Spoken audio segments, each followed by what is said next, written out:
Hello friends, मैं आपका mentor के सिंह और आज फिर हम अपने आरपीएससी लाइब्रेरी ग्रेड 2 की तैयारी करेंगे। जो स्पेशल तैयारी कर रहे हैं उसमें क्या देख रहे हैं, हम थ्योरी सेक्शन को देख रहे हैं। यानी कि हम आरपीएससी लाइब्रेरी ग्रेड 2 के थ्योरी सेक्शन को देख रहे हैं और लाइब्रेरी के आपकी थ्योरी सेक्शन में आपके 30 यूनिट शुरू हो चुके हैं।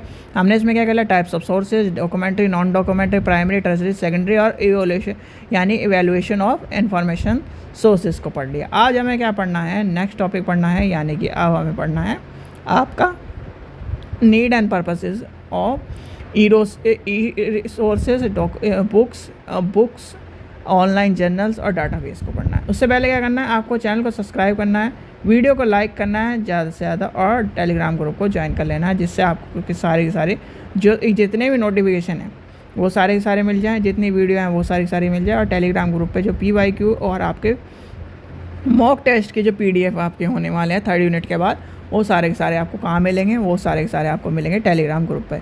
तो चलिए शुरू करते हैं आज का टॉपिक। आज का टॉपिक क्या है हमारा, आज का टॉपिक है हमारा, लिखिए need and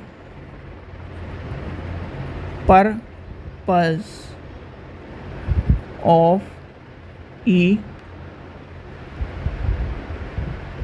resources, books, online journal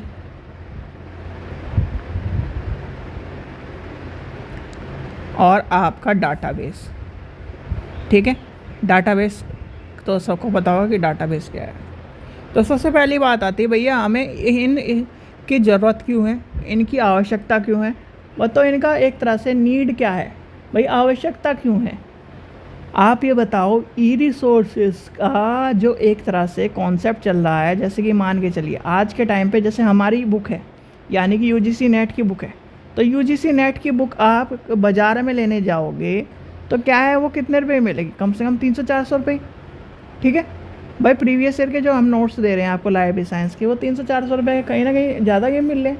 अब वही नोट्स आप किसी भी ऑनलाइन की, चाहे मेरे से लो चाहे क्या नाम कहीं से भी लो, वो सस्ते मिलते हैं। क्यों? क्योंकि वो क्या है, एक तो आपको इजीली क्या है फट यानी बुक डिस्ट्रॉय होने का या फटने का या इस तरह की चीज़ों का डर नहीं रहेगा। और जब आप क्या कर रहे हो, फ़ोन यूज़ कर रहे हो हर टाइम, तो उससे कहीं ना कहीं पढ़ सकते हो ईजिली। क्या है, आप बुक की जगह यानी कि एक हाथ में आपके फ़ोन है और उससे कहीं ना कहीं किताब खोली और आपने क्वेश्चन देखा और उसे पढ़ लिया। तो कहीं ना कहीं इसकी आवश्यकता इसलिए भी चल रही है भाई। यानी कि रिसोर्सेज जितने भी हैं आपके जो भी रिसोर्सेज हैं, बुक हो गई, आपके नोट्स हो गए, वो सारे रिसोर्सेज हैं। अब बुक भी इस तरह से काम आती है। बुक किस लिए काम आ रही है, बुक आपको इन्फॉर्मेशन प्रोवाइड कराने के लिए। ऑनलाइन जर्नल्स किस लिए काम आ रहे हैं, ऑनलाइन जर्नल्स जो हैं आपको क्या है, वो भी सारे के सारे आपके लिए एक डाटा उपलब्ध कराने के लिए, एक जितनी भी रिसर्च है उसको क्या है किताबों में, जैसे मान के चलिए अब एक किताब है वो क्या है कलकत्ता में है किताब, आप बैठे हो दिल्ली में, तो क्या है कलकत्ता से दिल्ली आने में कहीं ना कहीं किताबों को कम से कम मान के चलिए 3 दिन होंगे। भाई आप कोरियर से भी मंगाओ तो 3 दिन लगेंगे, और आपको चाहिए एकदम, तो कहीं ना कहीं आप कल उससे यानी कि जैसे मान के चलिए कलकत्ता के इनके पास XYZ कोई भी पब्लिशन की किताब है, आपने ऑनलाइन अपने फ़ोन में क्या कर ली और एक तरह से बाई कर ली, तो क्या है आप रात दिन कभी भी देख सकते हो। ऐसी हमारी ऑनलाइन लाइब्रेरी होती है, हम उसे कभी भी एक्सेस कर सकते हैं। तो कहीं ना कहीं रिसोर्सेज, बुक, जर्नल्स का ये बेनिफिट होता है कि हम उसे कभी भी कहीं भी एक्सेस कर सकते हैं, ईज़िली एक्सेस कर सकते हैं, उसे कहीं ना कहीं डिस्ट्रॉय होने का डर नहीं होता। मान लीजिए एक ID पे आपने बुक मंगा रखी है, ठीक है, वो आपके क्या है फ़ोन आपका टूट गया, तो आप दूसरे फ़ोन में ID डालोगे तो कहीं ना कहीं फिर वापस आ जाएगी।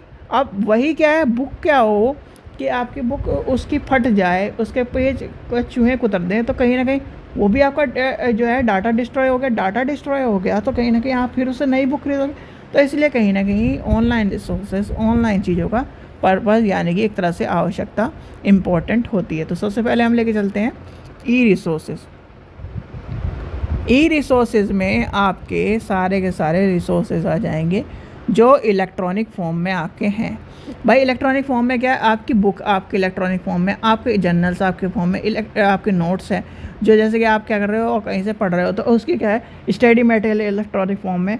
आजकल आपकी क्या है जो आपके न्यूज़पेपर हैं वो सारे के सारे इलेक्ट्रॉनिक फॉर्म में, तो वो क्या करते हैं वो आपको कहीं ना कहीं इलेक्ट्रॉनिक फॉर्म में उसकी आवश्यकता क्यों है, ईजीली टू एक्सेस कर सकते हो, यानी कि अपनी ज़रूरत के हिसाब से एक्सेस कर सकते हो, आप ये जल्दी एक्सेस कर सकते हो, समय की बचत है।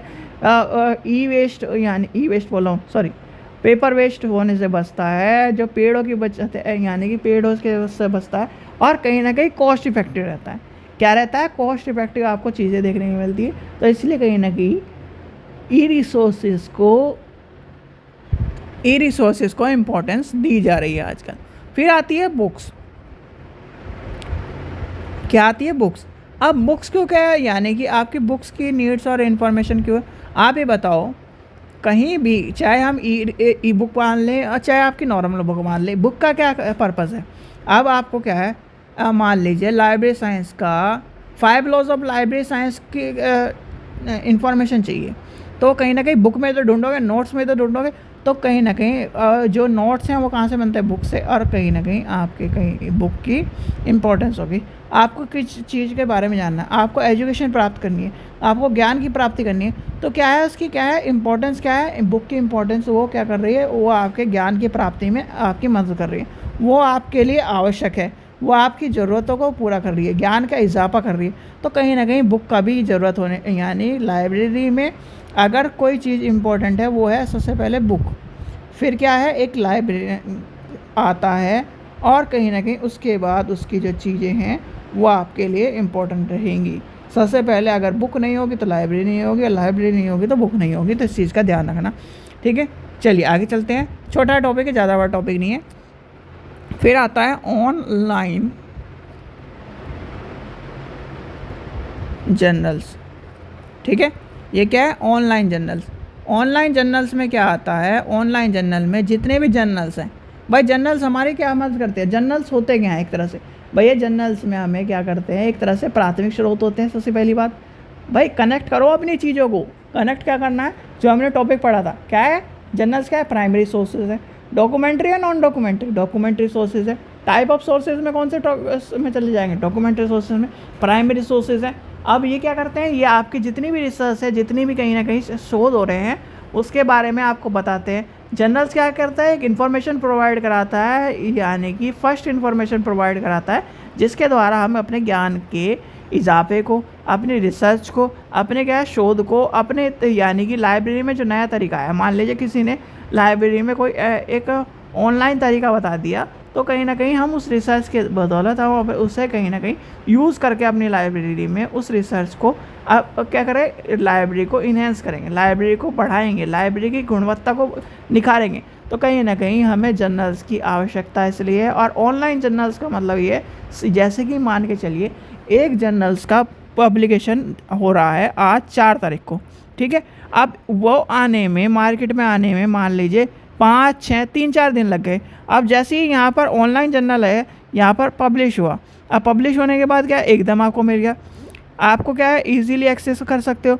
अब मान लीजिए कोई लगातार 12 महीने जर्नल्स एक तरह से आते हैं, अब 12 महीने जर्नल्स आते हैं, या फिर कोई स्पेसिफिक 3 महीने में, 6 महीने में, 1 साल में एक जर्नल आ रहा है, तो 1 साल में एक जर्नल आ रहा है, जब वहाँ पर क्या है जो यानी लाइब्रेरी पर या फिर किसी स्थान पर वो जर्नल पहुँच रहा है, तो उसमें टाइम लग रहा है 3-4 दिन में। और ऑनलाइन जर्नल क्या है, ऑनलाइन जर्नल एकदम एक्सेस हो रहा है, तो कहीं ना कहीं उसकी आवश्यकता हमें इसलिए, यानी कि सीधे सीधे ये बात मान के चलो, जो ऑनलाइन चीज़ें हैं उसका एक तरह से इसलिए पर्पज़ माना जाता है, online journals, online resources, online books इसलिए माना जाता है क्योंकि वो ईज़िली हम क्या कर सकते हैं, जल्दी से जल्दी प्राप्त कर सकते हैं, वो यूज़ कर सकते हैं, उसका कहीं ना कहीं एक तरह से कम कीमत पे होता है, और आपके लिए, सभी के लिए आज के 21वीं सदी में वो इजीली एक्सेस माना जाता है। क्योंकि क्या है, हम फ़ोन में कोई चला रहे हैं तो फ़ोन में कहीं ना कहीं हमारी बुक पड़ी रहेगी, हम क्या कर रहे हैं, इतनी मोटी बहुत सारी बुक होती है, इतनी बल्कि बुक होती है, जैसे कि आपकी मान के चलिए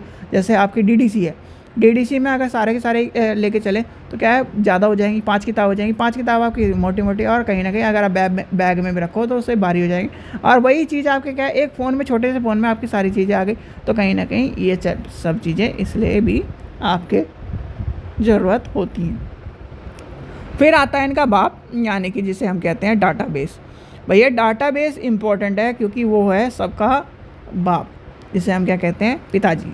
अब ये क्या है, अब आप क्या है, जो बुक है यानी कि ई बुक है, ई जर्नल है, ई रिसोर्सेज है, उनको कहीं ना कहीं एक, जैसे कि मान के चलिए आपके फ़ोन में आप कहते हो ना कि मेरे पास 4 GB का फ़ोन है, मेरे पास 8 GB का फ़ोन है, वो क्या है, वो आपकी रैम है। अब उसका स्टोरेज के बाद आप वो पूछता है कि 128 GB का, 256 GB का, 512 GB का, 1 TB का फ़ोन है आपके पास, वो क्या कर रहा है, स्टोरेज। अब स्टोरेज में क्या है, यानी कि ये क्या है, ये आपका क्या है, एक तरह का डाटाबेस है। ये डाटाबेस क्यों हो जाता है, डाटाबेस का मतलब ये नहीं, अभी भी ये डाटाबेस नहीं हो, पर डाटाबेस के तौर पर काम कर सकता है। ये क्या है, आपका सारा का सारा जितनी भी आपकी चीज़ें हैं, यानी कि आपके फ़ोटो हैं, सारी चीज़ें, वो डाटा है आपका, और उसको क्या स्टोर कर रखा है इस मेमोरी में। तो ये क्या हो गया, एक डाटा बेस हो गया, यानी कि डाटा का बेस हो गया, स्थान हो गया जहाँ पर आपने चीज़ें को स्टोर करके रखा है। और चीज़ें जैसे आप क्या करोगे, चीज़ें यूज़ करोगे। अब आपने एक कॉन्सेप्ट समझाता हूँ मैं, जैसे कि आपके यानी कि स्टार टोपोलॉजी होती है, ये क्या है, ये होता है डाटाबेस, यानी कि एक तरह से ये क्या है, मेन सर्वर हो गया। अब ये क्या है, जुड़ा हुआ है इन सब से। अब इसमें क्या है, इस तरह के आपने और भी सिंपल समझो, आपने बैंक के कंप्यूटर देखे हैं, बैंक पीसी देखे हैं, उनमें कभी भी क्या होता है, CPU वीपीयू नहीं लगाया था। अब आपने क्या कहा, सर्वर नहीं आ रहा, उनका क्या कहना है, सर्वर नहीं आ रहा। तो सर्वर कहाँ है, ये है उसका सर्वर। ये क्या है, कंप्यूटर ऐड करे हुए हैं बस, ये क्या है, कंप्यूटर ऐड करे हुए हैं। जितना भी सामान है, जितने भी क्या है, जो आपका स्टोरेज है, डाटाबेस है, वो इस कंप्यूटर में है। अब क्या है, जैसे ही क्या है चलेगा, तो इनके पास क्या है, इन्फॉर्मेशन पहुंच जाएगी, या इनके पास क्या है, एक ID पासवर्ड है, इनके पास इन्फॉर्मेशन पहुंच जाएगी। अब ये क्या कर सकते हैं, इनपुट, यानी कि ये क्या कर सकते हैं, इस चीज़ से एक्सेस करके कहीं ना कहीं एक तरह से सुविधा प्रदान कर सकते हैं ग्राहकों को। ये क्या, यही तो होता है। आपने उनके कंप्यूटर देखे तो उनके कंप्यूटरों में यही सब चीज़ें लगी रहती है। तो कहीं ना कहीं ये क्या है, एक तरह का डाटाबेस होता है। तो डाटाबेस क्या करता है, डाटाबेस क्या करता है, डाटा को प्रोवाइड कराता है यूज़र को, और वो क्या करता है, इन्फॉर्मेशन प्रोवाइड कराता है और उसके ज्ञान का इजाफा करता है। तो डाटाबेस इसलिए कहीं ना कहीं सबसे इंपॉर्टेंट माना जाता है, इसलिए कहीं ना कहीं सुपीरियर माना जाता है, इसलिए कहीं ना कहीं फादर माना जाता है, यानी कि पिता कहा जाता है। तो इसलिए आपको पता होना चाहिए डाटाबेस क्या कर रहा है, ज़रूरतों को पूरा कर रहा है। डाटाबेस से ही आपके ई रिसोर्सेज चल रहे हैं, डाटाबेस से आपका कंप्यूटर चल रहा है, यानी कि कंप्यूटर बोलो आपके फ़ोन्स और ये सब चीज़ें कहीं ना कहीं इसलिए भी डाटाबेस की बदौलत ही चलते हैं। जैसे कि इंटरनेट है, तो इंटरनेट के लिए क्या क्या कर रहा है, कहीं ना कहीं तो उसका सर्वर लगा होगा, तो कहीं ना कहीं आपको यही पता होना चाहिए। चलिए, आशा करता हूँ आपको वीडियो पसंद आई। वीडियो पसंद आई तो लाइक करें, चैनल को सब्सक्राइब करें, और वीडियो को ज़्यादा शेयर करें। और कुछ भी चीज़ समझ में नहीं आ रही तो ज़रूर कमेंट कर दीजिए, क्योंकि ये सब जो कॉन्सेप्ट है कंप्यूटर से लिंक्ड है, और कंप्यूटर से लिंक्ड जो चीज़ें होती है, कभी कभी चीज़ें समझ में नहीं आती। भाई ऐसा है कि आप बहुत सारे बच्चों ने बिलीव कर लिया। अब एक स्टूडेंट था, उसने कहीं ना कहीं देखो, सबके साथ हो सकता है, कोई भी स्टूडेंट, इस चीज़ का ध्यान रखना, जब आपने बिलीव करी है या BLIS करा है, इस चीज़ का ध्यान रखना, कंप्यूटर का जो कोर्स लोगे, या तो आप ले लो O लेवल जो नीलेट करा रहा है, यानी कि आपके पास या तो DCA हो या PGDCA हो, जो कि अब बंद हो चुकी है, ठीक है। तो क्योंकि डिप्लोमा कोर्स गवर्नमेंट बंद कर देती है, या फिर आपके पास ये O लेवल का हो, या फिर आपके पास 1 साल का ITI जो कूपा होता है वो हो। पर ये ध्यान रखना, कूपा COPA कूपा, यानी कि इसके साथ 1 साल का कोर्स ज़रूरी है, या फिर आपके पास 2 साल का एक्सपीरियंस।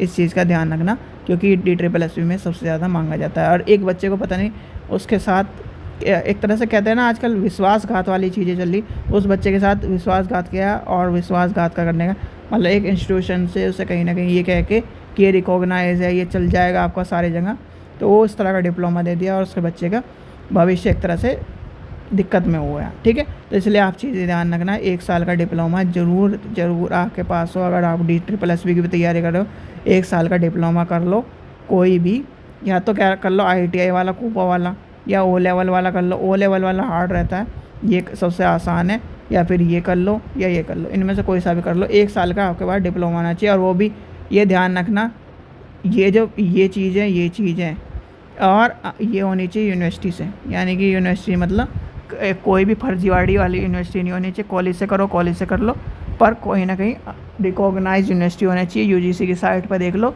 सारी की सारी जो फेक यूनिवर्सिटी है उसकी लिस्ट अलग है, जो रिकॉग्नाइज यूनिवर्सिटी है उसकी लिस्ट अलग है, और जो आपकी टेक्निकल यूनिवर्सिटी हैं वो सारी की सारी अलग है। तो इस चीज़ का ध्यान रखना, क्योंकि जब डॉक्यूमेंट चेक होते हैं, डॉक्यूमेंट चेक होने के टाइम पर सबसे ज़्यादा बच्चे उसी टाइम पर निकलते हैं कि ये रिकॉग्नाइज।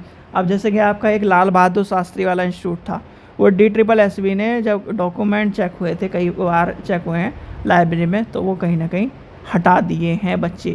तो इस चीज़ का ध्यान रखना, लाल बहादुर शास्त्री से मत करना, वो सर्टिफाइड है, नॉट रिकॉग्नाइज।